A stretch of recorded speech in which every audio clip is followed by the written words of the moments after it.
Yang tahu tentang elektronik itu banyak gitu, semua orang tahu tentang elektronik. Tapi yang tahu gimana cara benerin elektronik itu ya banyak, nggak mungkin gitu, cuman sedikit aja. Dari 100 orang misalnya, paling cuman 10, itu pun yang ahli paling 5, kayak gitu. Dan dari 5 orang yang paham soal elektronik tadi,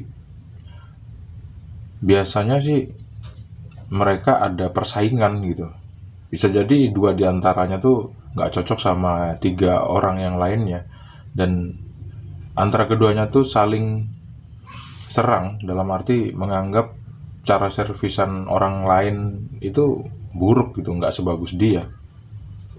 Hal itu wajar-wajar aja sih, karena manusia hidup itu kan sebetulnya untuk bersaing kayak gitu. Meskipun ada kelompok atau koalisi, tapi ya mereka ada di dunia ini tuh untuk bersaing, untuk menjadi lebih baik daripada orang yang lainnya. Karena di situ pasti ada keuntungan. Nggak perlu aku jelasin lah keuntungannya apa ya. Tahulah keuntungan apa itu, bisa kalian jawab sendiri. Apa yang aku tunjukin di channel teknisi digital itu bukan untuk nyaingin channel-channel yang lain gitu loh.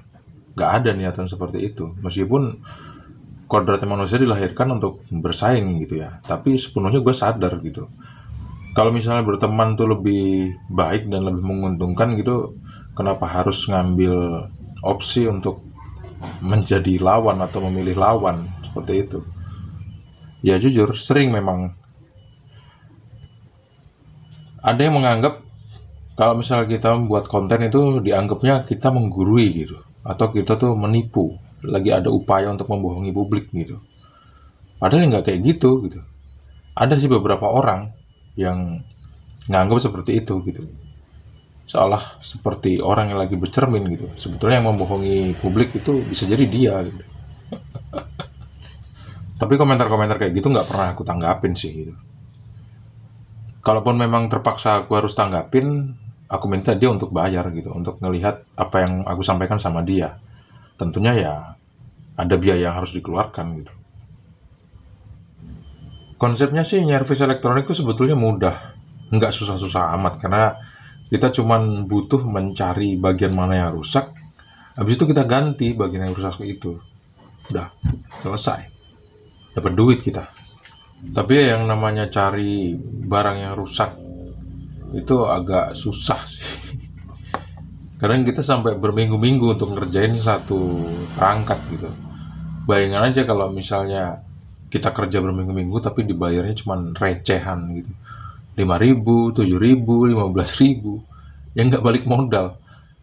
Contohnya misalnya kalian punya ampli yang rusak tuh, terus kalian mau irit, habis itu kalian nonton video di YouTube, terus coba kalian praktekin, belum tentu kalian bisa irit gitu, karena kalian pasti butuh alat, butuh waktu, kalian juga pasti butuh belajar, dan itu ada biayanya.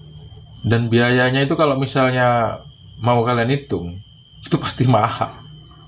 Tapi ya itu termasuk wajar lah, karena kebanyakan masyarakat kita tuh terdidik kalau ingin mendapatkan sesuatu yang baik, yang bagus itu ya kalau bisa murah kayak gitu. Padahal ya nggak kayak gitu loh. Tuhan aja kalau mau ngasih kita rezeki, kita disuruh kerja. Bukan ada yang namanya duit jatuh dari langit kan. Nggak ada. Kita disuruh kerja dulu. Kalau misalnya nggak mau disebut kerja, oke lah. Kita disuruh untuk berusaha lah, untuk mendapatkan uang yang mau dikasih sama Tuhan tadi. Contohnya lah, kalau misalnya kita pengen dapat rezeki yang banyak gitu, usaha kita pasti juga harus banyak, bukan usaha ala kadarnya terus dapat rezeki banyak gitu. Meskipun ada di dunia ini yang kayak gitu, tapi ya kalau itu kita terapkan, gue yakin sampai 100 tahun pun keberuntungan tuh nggak bakal kita dapetin. Nggak mungkin. Sesuatu yang murah itu pasti ngedapetin fasilitas dan segala sesuatunya yang biasa-biasa aja. Tapi kalau sesuatu yang mahal, itu juga pasti bakal ngedapetin sesuatu yang mahal juga secara value.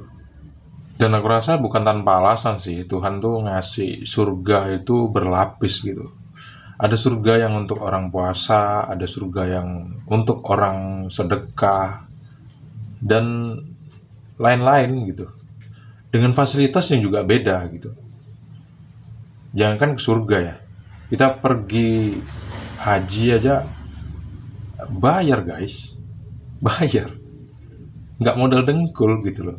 Misalnya kita pergi ke masjid ya, terus kita mau beramal gitu, beramal pakai duit, bayar, dapatnya dari mana ya? Dari usaha lah, dari kerja kayak gitu. Kalau misalnya pengen dapat keuntungan yang banyak, kalau misalnya mau hitung-hitungan sama Tuhan ya, usaha dan amal ibadahnya ya harus banyak juga supaya untungnya juga banyak gitu.